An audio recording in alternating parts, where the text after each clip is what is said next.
There are three major issues in Marvel Strike Force that are currently ruining the player experience, and I'm going to be talking about them here in today's video. I'm also going to be talking about as well what they could do to change those three things that would actually improve the player experience. But I also want to hear about your thoughts too. Like, what do you think are the major issues and how would you go about fixing them as well? Please leave it in the comments. But before we dive directly into those three major issues, I want to talk about this, something that's been going on for the past couple weeks here. And I know a couple other content creators have also mentioned this as well. And that is the player's voice movement. There was a Reddit post about it here that talked about the player's voice movement. And I guess there have been content creators who have mentioned this already too. But the player's voice movement is an opportunity for players to band together here to be able to share their opinion to Scopely and talk about what it is that they would like to see change in Marvel Strike Force. There is going to be a Discord link down below in the description for your opportunity to be able to join that Discord if you have not done so already.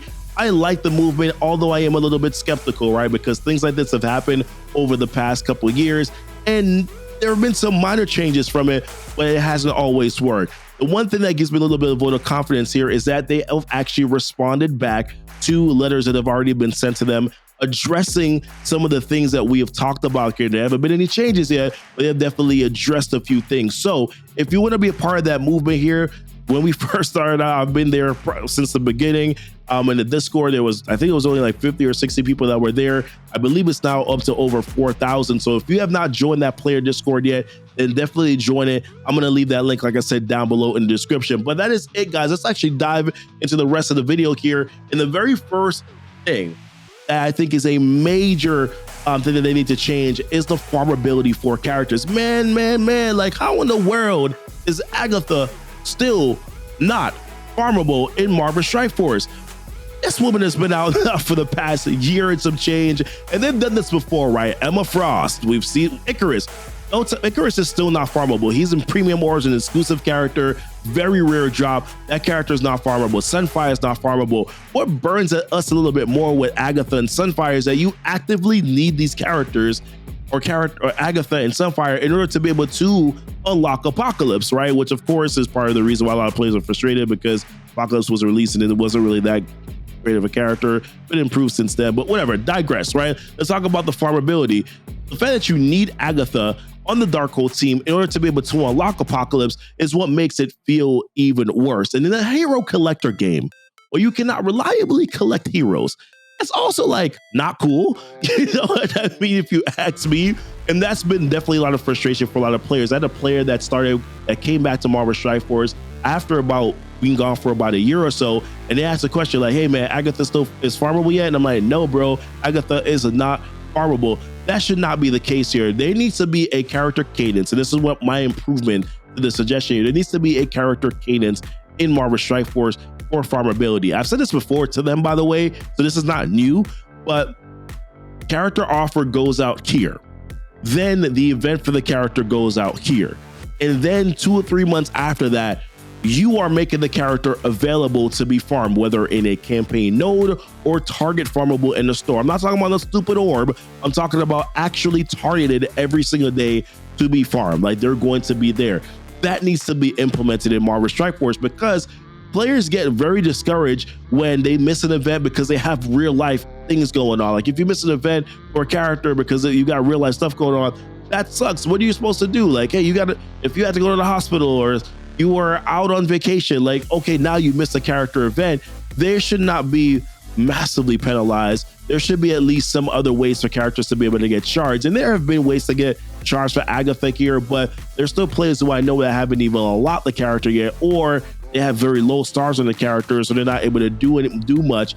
And I think that that's the portion of it that feels bad, because Agatha's like the second most important character on that Darkhold team, so you kind of really need her to be able to get Apocalypse, right? So in my opinion, that is something that definitely needs to be changed. The character farmability is a major issue. The second thing for me that's also a major issue is the lack of agency in regards to what you can build, and even if you do build them, what you can use in a certain particular area. If we look at Cosmic Crucible as an example, let's look at this, right? Room 6 on defense, you're optimal. You don't have to, but optimally, Wakandas make sense because they have the buff here, they have the speed, they get the speed up, there's a revive, there's all these different things, right, that they can do. So it's optimally that you got to throw them on defense, which by the way, also sucks, because what if you want to play with your Wakandans?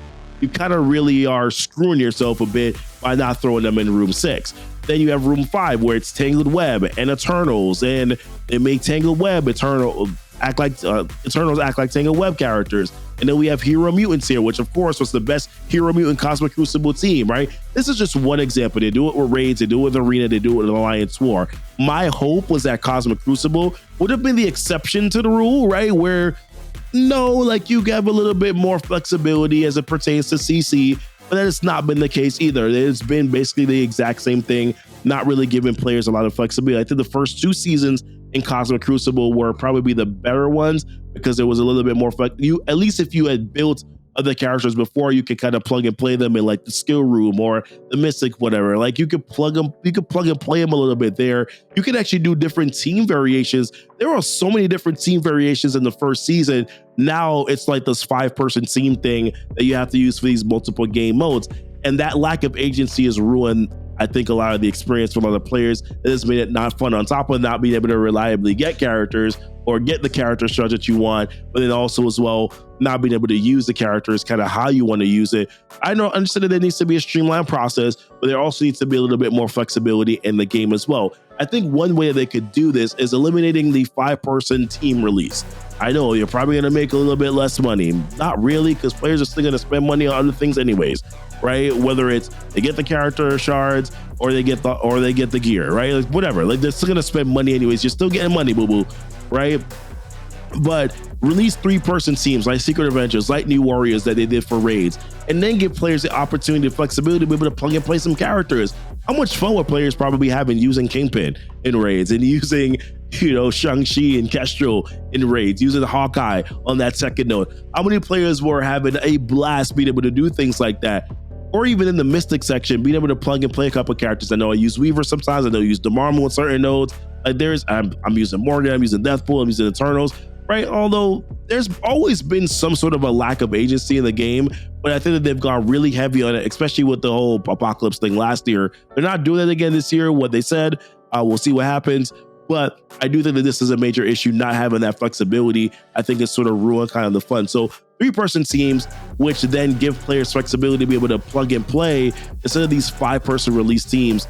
Not fun from a lot of players' perspectives as well. All right, so the next thing I want to talk about here, the last major issue, I think, are the character events, right? I think character events are another thing that, now these character events here aren't atrocious, but they're bad enough. Actually, this Blitz one is pretty bad. Like this requires a lot of blitzing, requires a lot of blitzing, right? And of course, there are orbs that we thought we were going to be able to get every day. I'm pretty sure we didn't get one today. But the point is, like, the player events in the past, or there used to be player events, right, that were free to play completable. And then whales and Krakens used to be able to spend to not do the event.